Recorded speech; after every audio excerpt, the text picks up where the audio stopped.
Hello everyone and welcome to today's edition of the Cheat Meal presented by Deep Fried Draft. My name is Brian Bosarge. Another week. I ended up watching 13 games last week. Gonna watch another handful. I can't remember how many it is. It's a few.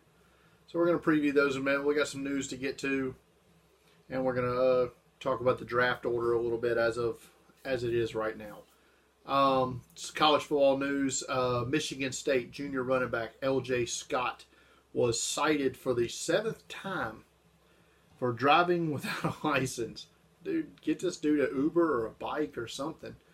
Anyway, he was benched for like a quarter in their game this past Saturday. So I don't know. This probably won't have any effect on his draft side, but it's still weird. Dude, come on, get a license or something. Florida State junior running back Jock Patrick is out for the rest of the year. It's another blow for the Florida State offense that they can't really afford. It's a bad year for the Noles. Speaking of bad seasons, Arkansas and their senior center and my number one and just about everybody's number one rated center, Frank Ragnow, high ankle sprain, going to be out for the rest of their season. The hope by many is that he'll be able to get back in time to play in the Senior Bowl. We'll see. Tennessee junior running back John Kelly was cited for marijuana possession and paraphernalia. He will be suspended this week for the Kentucky game. And speaking of team whose offense can't afford to really miss their best player, but that's where Tennessee is right now. Georgia Southern has fired their head coach Tyson Summers after they fell to 0-6 or 0-7, and they got mauled by another winless team in UMass last week. So he's fired. I would expect Georgia Southern, when they hire a new coach, they'll go back to the option, the Paul Johnson tree, and get a coach like that back in there and get Georgia Southern football back where they want it. NFL news. Cornerback Bené Benwickery was active for the 4th time this year for the Cowboys. So that means the Bengals get a 2019 6th round pick from their trade before cut day. And San Diego has traded wide receiver Dontrell Inman to Chicago, who needs wide receiver help, in exchange for a conditional 2018 7th round pick. The condition is based on, production and whatnot, which probably will be a pretty low bar to pass.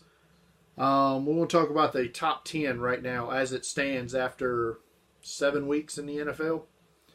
The Cleveland Browns and San Francisco 49ers are both winless. They own picks 1 and 2, respectively. Right now, the Giants would be picking 3rd, the Colts 4th, the Bengals 5th, Tampa Bay 6th, Baltimore 7th, Arizona 8th, Oakland 9th, and the Jets 10th.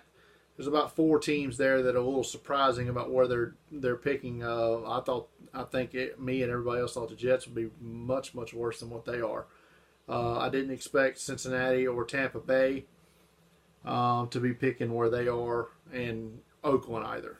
But a lot of football to be played, so that will change. Now, let's get into our preview.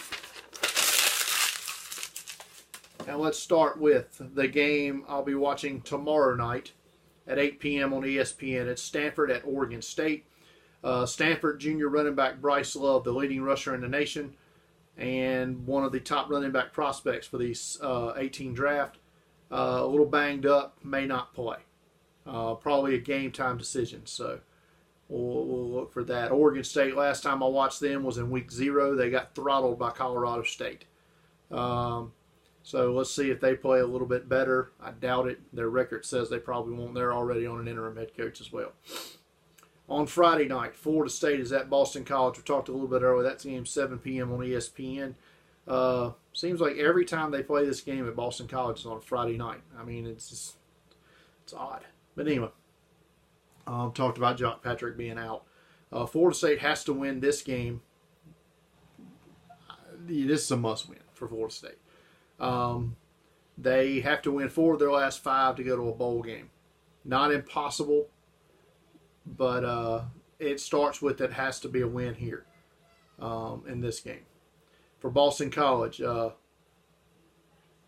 going to watch their senior edge rusher, Harold Landry. I'm not sure the Seminole offensive line can block him. So that's going to be a key matchup in this game. Also Friday, 7 p.m. on CBS Sports Network, Tulane at Memphis. My first look at the Green Wave this year. They have two guys on defense that bear talking about, and that's their number one, or he wears number one, senior edge rusher, Ade Aruna, 6'6", 265. My man from Draft Scouts and NFL Draft Bible, Joe Everett, good friend of Deep Fried Draft. He told me about Aruna last year. This guy can play off the edge, 6'6", 265, got the size you look for. So we want to get a close look at him in this game. They also have a good corner in senior number 17, Perry Nickerson. He's 6 foot 175.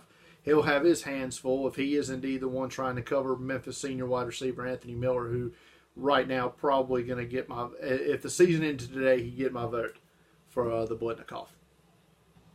Memphis also has a linebacker who had a good week last week. It bears watching in this game, and it's senior number 6, Jannard Avery, 6'1", 255. 8 p.m. Friday night on ESPN2. We got a lineup of Friday night games. 8 p.m. ESPN2. Tulsa at SMU. My first look at the Golden Hurricane of Tulsa this year. They only have a couple of players that really are worth checking out. One is their senior running back, number 4, D'Angelo Brewer, a little short 5'9", 190 compact runner. They also have an edge rusher, number 98, Jeremy Smith. He's also senior, 6'5", 265. For SMU, we talked in our review Monday about their 2 wide receivers, and they are outstanding. But this time we're going to look at they have an edge rusher to check out, number 99, senior Justin Lawler, 6'4", 265. Well, let's now move on to Saturday. Our Saturday games, 11 a.m. on ABC. A shootout expected between Oklahoma State and West Virginia. For Oklahoma State, they've got a pair of senior safeties. Number 7, Ramon Richards, a 5'11", 185. And number 31, Trey Flowers, both seniors. Flowers is 6'3", 198. Intriguing size for the position. We've seen George Iloka have success with that kind of size at the position for the Bengals. Obi Melifonwu last year, a senior from UConn, was drafted in the 2nd round by the Raiders. So we're starting to see maybe some more guys with that size play that position. For West Virginia, the stock is going up for their junior quarterback, Will Greer. You'd like to see him have more games logged than what he does if he was to come out, but sometimes you got to go strike while the iron's hot, as they say. Could Greer sneak into the 1st round? Maybe. We'll see. I like what I see from Will Greer, though. I really do. 11 a.m. ESPNU, Texas is at Baylor. For Texas, I've been hearing good things about their junior corner, Holton Hill, 6'1", 195. He wears number 5. Also, we want to check out number 95, senior defensive lineman Poona Ford, 6 foot 305. For Baylor, they're 0-7, but every loss they've had 8 points or less. Can they finally get that win and pull off the upset here against Texas? 2:30 p.m. on 11 Sports. Appalachian State is at UMass. It's our first look this year at the Mountaineers from Boone, North Carolina.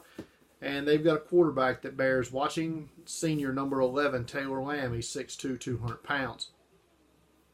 They've also got an offensive line prospect that requires attention. He wears number 70. He'll be playing offensive guard. I'm not sure if that's out of necessity. I project him to play outside in the NFL. But Colby Gossett, 6'6", 320. For UMass, it's all about their senior tight end, Adam Brenneman. I mean, Deshaun Downey, their edge rusher, is very, very good. But Brenneman is the story here in this game for both teams, and especially for UMass. 2:30 p.m. on Root Sports. Idaho State at Montana State. I'm only watching one guy in this game. Heard I needed to watch Idaho State guard, number 71, Skylar Phillips. He's 6'2", 322. Going to watch him in this game, see if I need to pursue any more. NC State at Notre Dame, 2:30 p.m. on NBC. This game is, I think this is going to be, this is probably the game of the week. Ohio State, Penn State, which I'm not going to watch on the first run. I may watch a replay of it if I have time. But NC State and Notre Dame is a scout's dream here. You're going to see the Notre Dame offensive line with McGlinchey and Nelson against Bradley Chubb and those other 3 to 4 NFL prospects on the Wolfpack defensive line. This will be a great scouting film for this game. For NC State, junior quarterback Ryan Finley, 6'4", 200, stock up for Ryan Finley. I know he's got a lot of favorites. A lot of people love Finley. I'm not in love yet, but I like where he's going, and again, his stock is on the rise. 3 p.m. on the SEC Network is Vanderbilt at South Carolina. Both teams coming off bye weeks for this one. Vandy, we're going to check. The matchup to watch in this game will be number 77 senior defensive lineman Naife Lelau, 6'5", 312, against South Carolina senior center number 70 Alan Knott, 6'4", 290. We'll watch that. Watch them headed up in the trenches, and see if that'll affect their run game. South Carolina does get some offensive linemen back that have been hurt this week, so we'll see if that helps them out. 8 p.m. on altitude. Arkansas State is at New Mexico State. For Arkansas State, the guys to watch here is number 16 senior tight end Blake Mack, 6'3", 245, probably an H-back or a split tight end. The next level, they also have an edge rusher, number 11. I think we've talked about him before, but he's really good. Javon Rollin Jones, 6'2", 244. For New Mexico State, I spoke of him in a review a few weeks ago when I watched New Mexico State against Arkansas. But Tyler Rogers, their senior quarterback, number 17, 6'3", 218. He's I don't think he'll be drafted, but he's definitely a guy that is going to be in an NFL camp next year. So keep an eye out for Tyler Rogers. 9:45 on ESPN is Southern Cal at Arizona State. Southern Cal, we're going to look at their junior linebacker, number 35, Cameron Smith. He's a 6'1", 245 underclassman. And for Arizona State, can they stay hot on defense? I mean, their defense was just pure hot garbage for the bulk of this season. And in the last 2 weeks, they held Washington to 7 points, held Utah to 10 last week. I mean, am I the good luck guy? I mean, I've watched both of those games. This is my 3rd straight week watching the Sun Devils. Am I the good luck guy? Maybe. Sun Devils. Good luck guy. We'll see. But that game, 9:45 again on ESPN. And finally, 10:30. It's a late start. 10:30. ESPN2. Well, it is on the island, so it's probably 5:30 there, I guess. San Diego State is at Hawaii. Matchup to watch here is stud running back senior Rashad Penny for us, the Aztecs, and see how he matches up with Hawaii redshirt sophomore number 31 linebacker Jelani Tavai. I really like Tavai. One of the play I've seen from him, the couple of games of Hawaii I watched this season. Definitely a guy.